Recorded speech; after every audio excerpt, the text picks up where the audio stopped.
Good day, folks. Welcome to 406 Regen. So, walking out here on this 38 acre hay ground, pasture.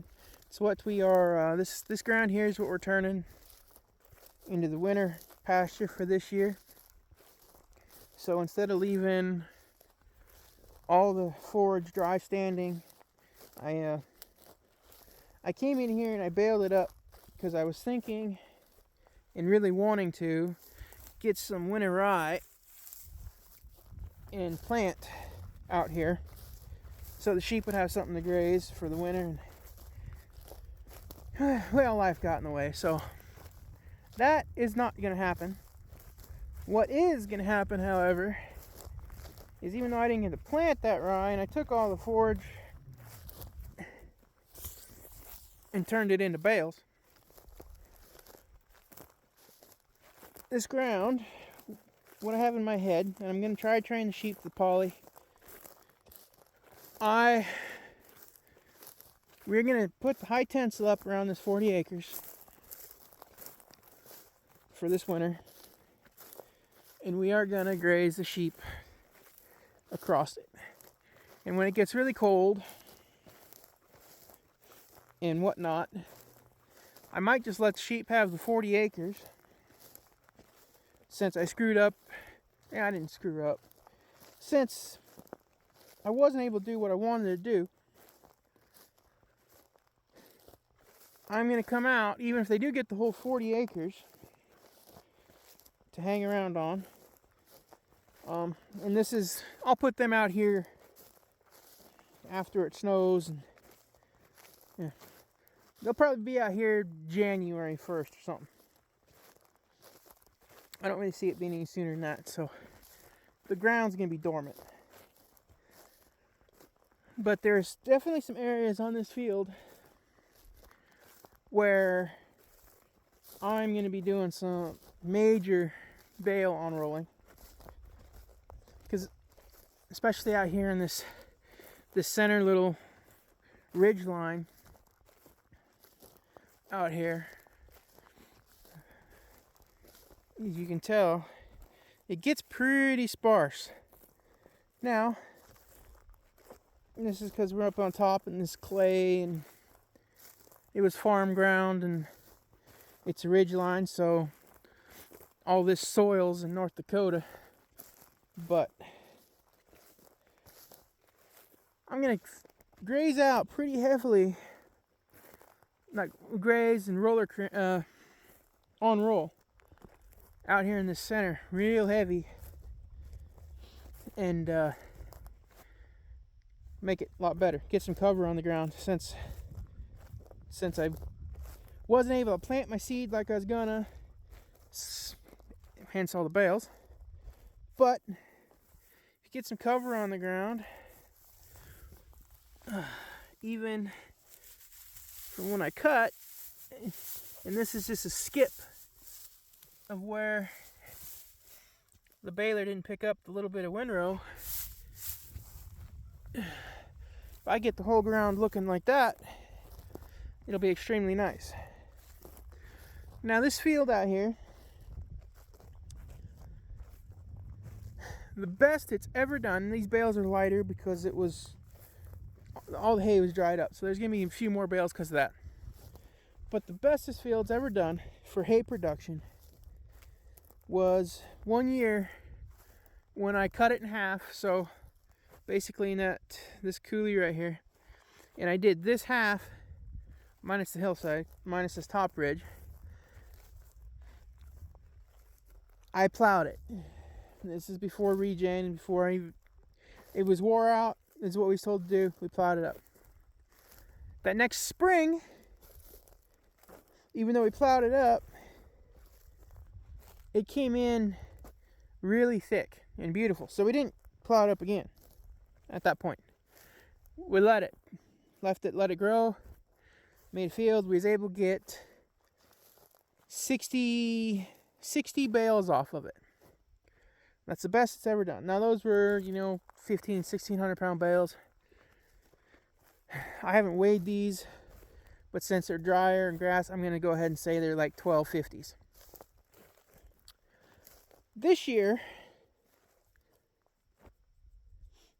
after letting it grow, and now this has all been replanted to our grass, and I've had some cover crop mixes and stuff in it. So this field's the same as that field out there, and it's got the same grass and stuff as below that big hill. This year, even though this hillside up here was sparse, and I mean you can see the seed rows and all that, this produced 106 bales. And so that's every bale kind of you see. Well, you can see the road right there. So every bale on this side of the road to the fence line, which I can't tell on my screen, but there's a fence line over there, and the fence, that row of bales goes to the corner. This is that 40 acres. So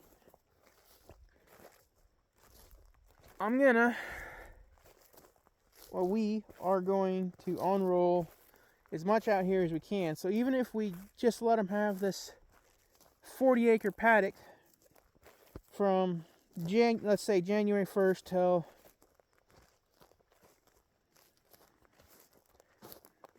end of March, April maybe, because we don't really start greening up and growing till May 5th, May 10th, somewhere in there. So even if I just have the perimeter wire set up on my high tensile, and I don't get them trained, or I don't get to the point where I have them out here on polywire, I will be able to control where I want them by unrolling the hay. So instead of them just always eating, down like in just one spot, keeping them there for 3 months, I'll be able to control it, and they really shouldn't have too much reason to come back to where they've had a lot unrolled in one area. They shouldn't, they won't go back and pick through stuff that they've been picked through. You just come out and you feed them more hay and more bales, and because this stuff here is so dry, I'm considering this almost just, there's some feed value in there, but I'm going to focus mainly on treating that as carbon just to unroll that. So, I don't know if you can tell or not, but I'm on the ridge line here, and it kind of does a turn, goes that way, so the ridge line kind of floats like that. I'm going to hit this pretty hard, and this will take a lot of bales. Just on this ridge alone, I will be able to unroll a lot of hay to get a good cover. And then obviously, I'll have other spots too. Up there where that bale's at, that's kind of a gravel hilltop. I don't know if I'll spend too much time unrolling up there. I want the animals to have good windbreak and stuff too, so that hillside, when that west wind starts blowing, that'll be good for them too. But, so that's the plan. Now, as long as I can get to it. But, going to be putting up the high tensile around this. And, I haven't decided if we're going to put the big cows back in with the sheep or not. Last winter, it went okay. We did have that one get stepped on with a broken leg. I don't know if we're going to do that again or not. But if they're not in such tight netting or whatnot, I'm almost thinking we will, just to make it easier on ourselves when it's 30 below out, and not having to go to a whole bunch of different paddocks and different water tanks, different, just keep everything centralized. So you just come out here, you unroll your hay, you make sure they got their water, and that's what they do. I'm also going to make this 40 acres good enough